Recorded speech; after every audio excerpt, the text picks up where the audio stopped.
네, 서해 피격 사건과 관련해서 첩보 삭제 지시 혐의를 받고 있는 박지원 전 국정원장이 어제 검찰에 소환이 돼서 반나절 이상 12시간 넘게 조사를 받았습니다. 그동안 박지원 전 원장은 이 국정원 서버에 있는 그런 첩보 자료들을 삭제하는 거는 원천적으로 불가능합니다. 국정원이라는 데가 어떤 데인데 그 서버에 있는 거 삭제하는 거요? 원천적으로 불가능합니다. 라고 주장을 해왔는데 어제 검찰 조사를 마치고 나오면서는 약간 그간의 주장을 반대되는 듯한 발언을 했습니다. 무슨 얘기일까요? 직접 한번 확인해 보시죠.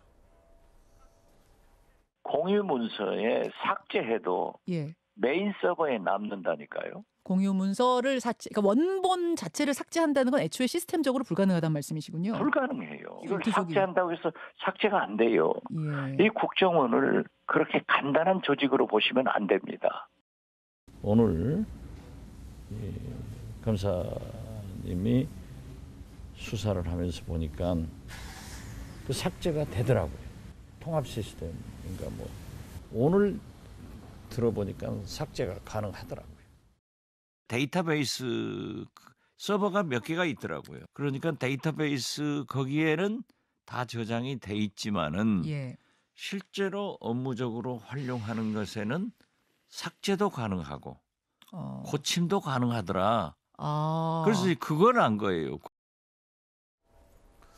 국정원에는 원래 삭제가 원천적으로 안 된다라고 얘기했는데 박지원 전 원장은 어제 조사 마치고 나오면서 이거 삭제가 되던데요? 라고 얘기했습니다. 이 부분을 우리 어떻게 받아들여야 됩니까? 김영우 의원님? 다른 기관도 아니고 국정원 아닙니까? 우리 대한민국의 최고의 정보 첩보기관인데 그거에 수장을 지냈던 분이 사실 그 원장을 지낸 이후에 너무나 많은 방송에 나가서 인터뷰를 하면서 정확지도 않은 걸 가지고 너무 확신에 차서 이야기를 하지 않았습니까?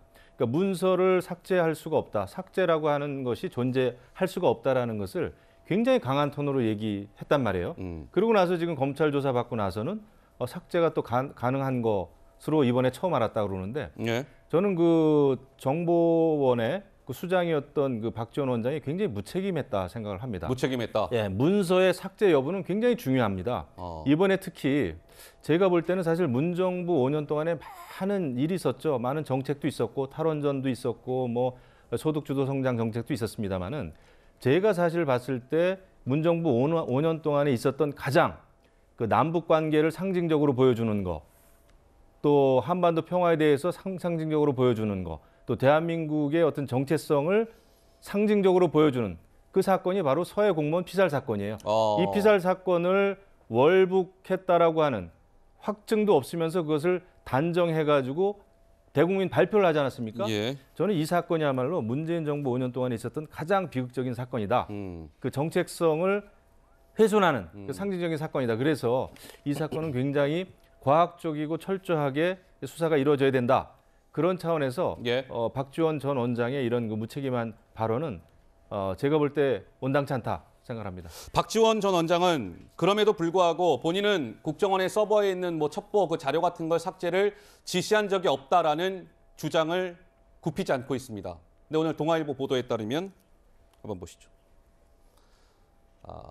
2020년 9월 23일 새벽 1시에 서훈 실장 주재로 관계장관 회의가 열리는데 그때 서훈 실장이 보안 유지를 해라 이렇게 지시를 했답니다. 서해에서 공무원이 피격된 것과 관련해서 그 보안을 유지해라 이렇게 지시를 했고 그 지시를 받은 박지원 당시 국정원장이 그날 새벽 3시에 그러니까 지시를 받은 후 한 2시간 후에 박지원 실장이 국정원장의 본인의 비서실장 노은채 비서실장한테 지시를 했다는 거예요. 중대하고 민감한 사안이니까 보안 유지해, 국정원의 자료 일체 삭제해 이렇게 했다는 겁니다. 그래서 그 삭제 지시를 받은 노은채 비서실장이 국정원 내에서 먼저 움직임이 있었겠죠.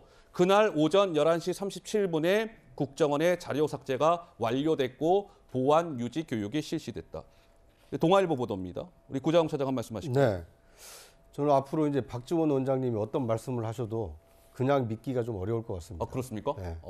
왜냐하면 이제 국정원장을 지내셨기 때문에 자기 조직이 어떻게 운영이 되고 있는지에 대해서는 가장 잘 알고 있어야 되는 분 아닙니까? 그 원에 대한 에서 일어난 일에 대한 최종 책임자가 국정원장 아닙니까?